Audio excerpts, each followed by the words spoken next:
Just every time I drink a cup of coffee, I'm humbled, and I really appreciate the work that gets put into that. I think if you're gonna put something on your body, if you're gonna eat or drink it and put it into your body, it's probably a smart practice to know where it comes from. I love coffee so much, first of all, because of the experience it gives me, just drinking it. But once I met the people who grow the coffee, it was just a transformative experience with drinking the coffee, really connecting it all the way back to the source. It's a drink that comes from the Tropic of Capricorn to the Tropic of Cancer, right along the belt of the equator, and yet every culture has some sort of connection with coffee.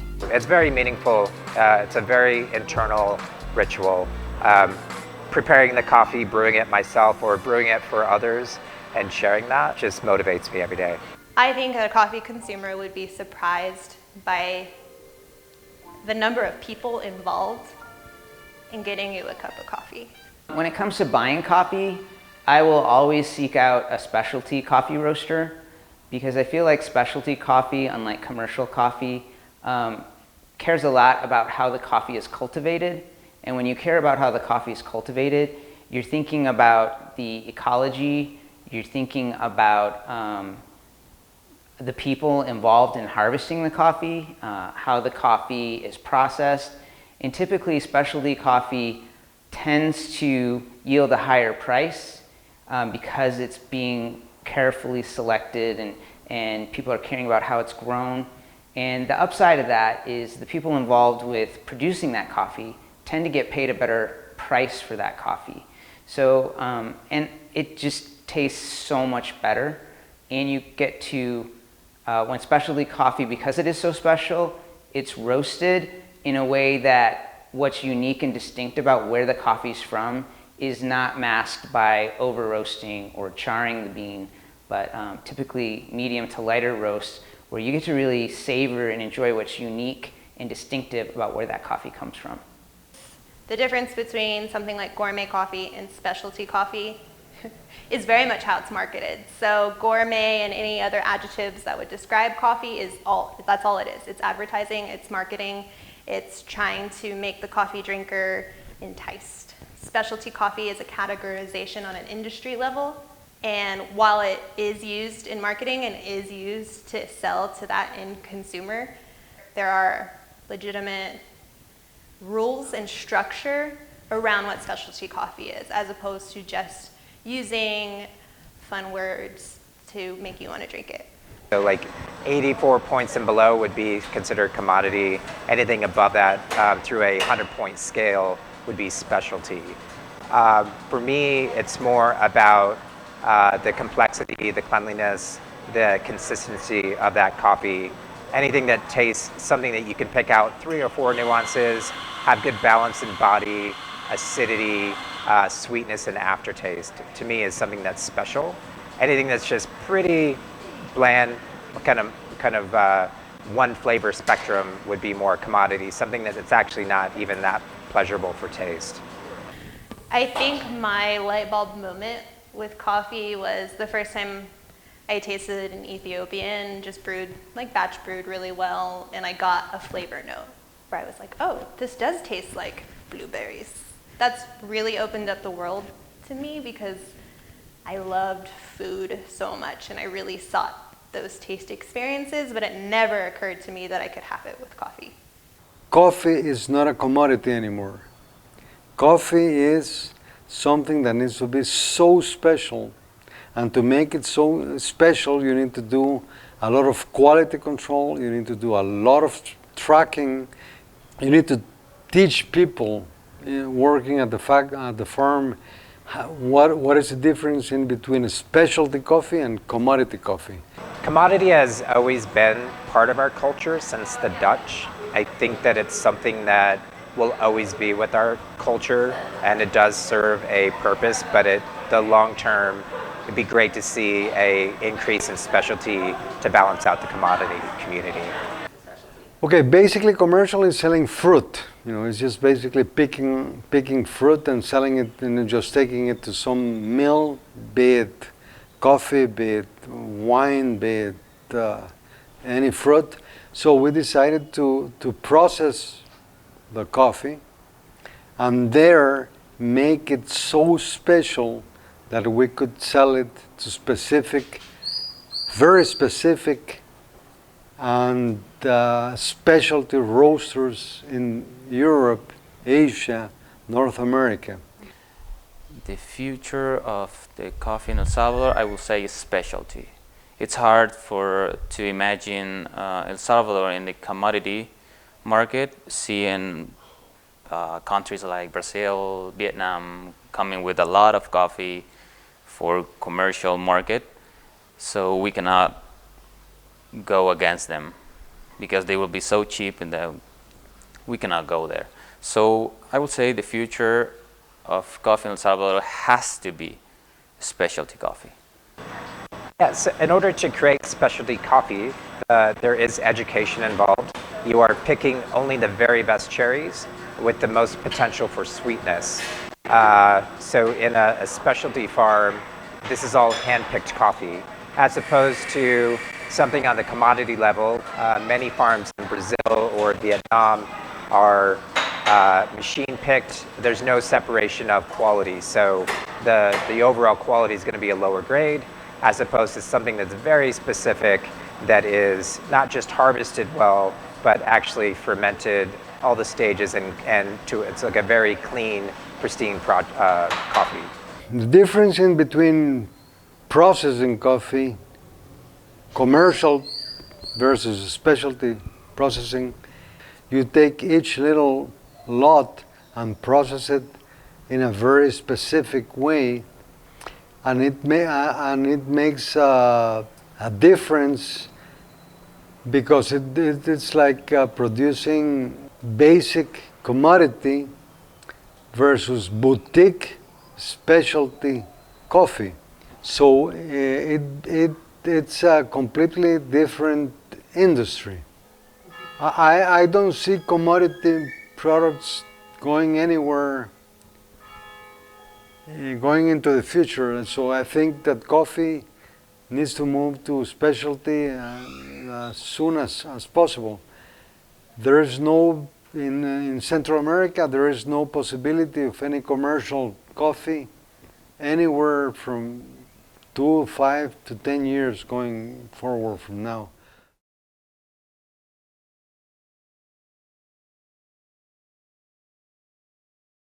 Specifically in the United States, non-specialty roasters will trade on the New York Stock Exchange price for coffee, whatever that might be at the time, and it's almost never enough to cover the cost of production. We need to move away as soon as possible, running away from the commercial coffee industry, because that is going basically nowhere.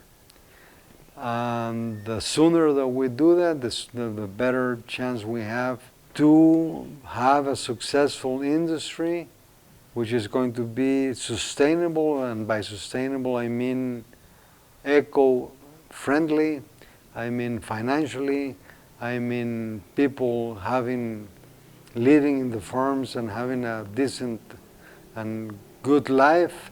To discuss sustainability in coffee, I think it's important to define what sustainability means for coffee. Sustainability is one of those big overarching words in which we're all trying to achieve, but we have no definition of what that achievement is. For coffee, it means that environmentally, socially, and economically, people are taken care of. It cannot be sustainable if it is not good for the environment, okay? Because 100 years ago, all of the water washed coffee was dumped in the rivers, and a lot of fish died, and a lot of ecosystem damage was done. That cannot be sustainable. That cannot be specialty. That cannot be, it should be against the law. I don't believe that sustainability is achievable in commercial coffee because it's inherently degrading the earth. So the difference of how some commodity coffee is grown, the growing practices, as opposed to specialty, and I've seen this firsthand on a farm project that I was involved with in Panama. Our estate, we ended up planting native shade trees. Coffee thrives in shade and understory, and that's where the yields might not be as much, but the quality is 1,000 times better, as opposed to monocrops from a farm that we could see in that distance that are full sun. The soil depletes. You do get a lot of coffee packed, tight packly together, but that also brings in the transfer of disease like roya on leaves. And those crops will only last a short amount of time. They wipe them out, they replant them, but the soil is not producing what it needs to. The idea is that we have lost soil and living organisms because of CO2 and because of the use of herbicides and a lot of chemical fertilizers. By using natural processes and using the right kind of shadow trees, we can not only produce better coffee, but we can also help save the planet and living organisms that are basically disappearing and becoming extinct. Basically 80 to 90% of all trees have their own fungi that they do a symbiosis with. And when the trees make a symbiosis with this fungi, it's called mycorrhizal. And this mycorrhizal, basically what it does is that the fungi wants to get carbohydrates from the tree gets carbohydrates from CO2 that's in the air by means of photosynthesis, okay? So that is basically how it takes CO2 from the air, then puts it in the leaves. With some water, it converts it to all kinds of carbohydrates, which is basically sugars, and those sugars are used by the tree, and then the fungi also want to get that energy in the form of any kind of carbohydrates. In exchange, the fungi will go as much as 700 times the capacity of the roots looking for nutrients to exchange or to pay favors to the tree is in exchange of the CO2 and the carbon, the carbohydrates. So it's basically, and that is basically the foundation of whole life. But then the more NPK that you use, chemical fertilizers, and the more herbicides that you use, the less mycorrhizal that you have. So you're basically destroying the soil. That is one of the causes why there is so much CO2 in the air.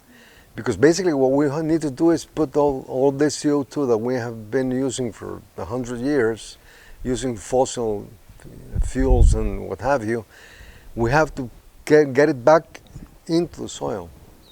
So that's basically our mission, is to put the CO2 back in where it needs to be, okay, back in the soil. And we can do it by doing good practices in agriculture and regenerating this symbiotic relationship that the fungi has with the roots of trees. And coffee is a perfect way of doing it. The more that we push on great growing sustainable practices would enable a small country to produce more specialties. The benefits of selling coffee at a higher price point at the farm level is going to increase the amount of capital coming into that country year over year. And as the coffees get better, we should be paying more year after year for those improvements. So it allows farm projects to expand. It allows technology to come into a farm level. It also really encourages people that they're actually doing something that's great. They're producing a coffee that people can have a conversation about and actually enjoy as a beverage. In Las Brisas, I want to go see there because we have been working for 2 years in this little specific spot, and we see the changes. We see the trees, we see birds, we see worms in the soil. The best signal that you have a good microclimate is when you see worms in the soil. then you know that everything is working, okay? So what I say is professionals making or having the American dream here at the farm without needing to go to migrate to the US or going somewhere else. I think for specialty coffee to really become more common and more mainstream in America, less fussy and pretentious, is one, for it to be demystified. I think coffee shops that are specialty bent, and there's more and more and more coming online, I think need to really meet the consumer where they're at, and then slowly win their trust with a good cup of coffee the way maybe they want to have it, but then introduce them to cuppings and tastings. And I think once they feel trusted and like they like where they like the sense of community and the way the barista treats them, they might be open to really tasting coffee. And then I think home brewing probably is the next frontier for coffee, where people can, like, in the privacy of their own home, learn how easy it is to brew great coffee with a decent grinder and a really good, maybe simple pour over method, that they'll really enjoy the ritual of coffee, and they'll probably come to taste the coffee that most people experience before commercialization of coffee. Just having a little bit of curiosity about it, I think, is the best place we could start. And I probably speak on experience because that's how I started.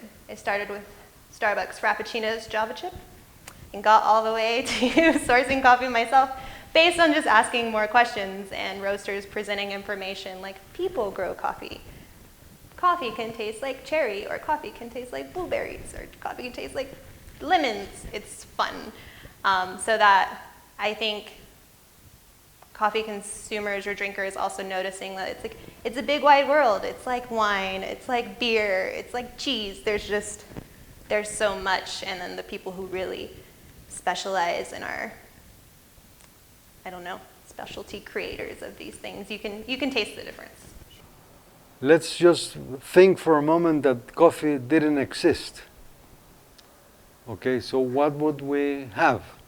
An industry like Coca-Cola selling the same Coca-Cola, which is nothing more than water mixed with whatever and sold and produced in a factory. Now just make a switch and then think about coffee. Coffee, it's, as compared to Coca-Cola, one company to a million different producers, farmers, roasters, companies, coffee shops. So there's so many people involved in coffee, besides the environmental benefits to the planet, because it is a tree that, you know, consumes CO2 and makes fixes carbon in the soil and the birds and, you know, climate and what have you.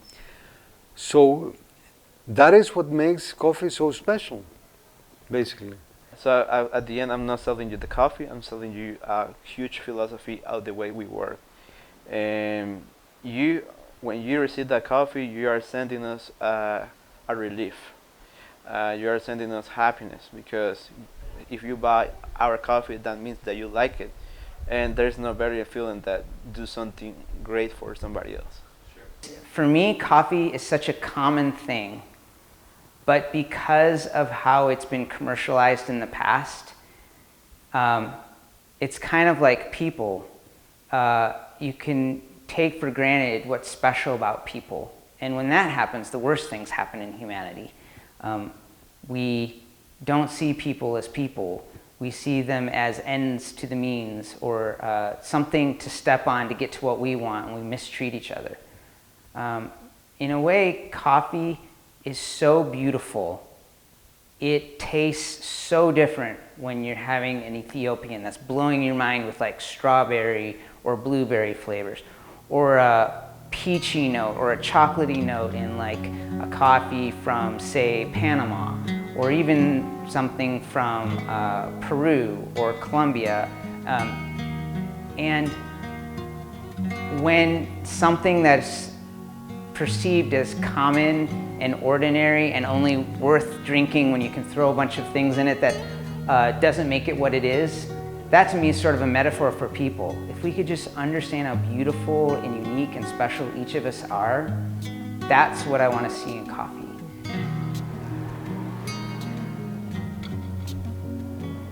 I think I have so many responsibilities. Sometimes I feel that I have so many people depending on what I do that I just need to keep going, because if not, I would be making a lot of people. I would be affecting a lot of people just because I just do not react to what I need to do. And that is a big responsibility. I mean, you have 100 people depending on you, and you say, Jesus Christ, I mean, they need their salaries, they need their job, they have a family to maintain. I have a coffee quality to comply to with 10, 12 different clients throughout the USA, Canada, Asia, Europe, Ukraine. And you say, Jesus, I mean, everything has to work out just fine, because if not, so many people are going to get hurt if something goes wrong. I mean, you're talking families. So that's why we all get up in the morning.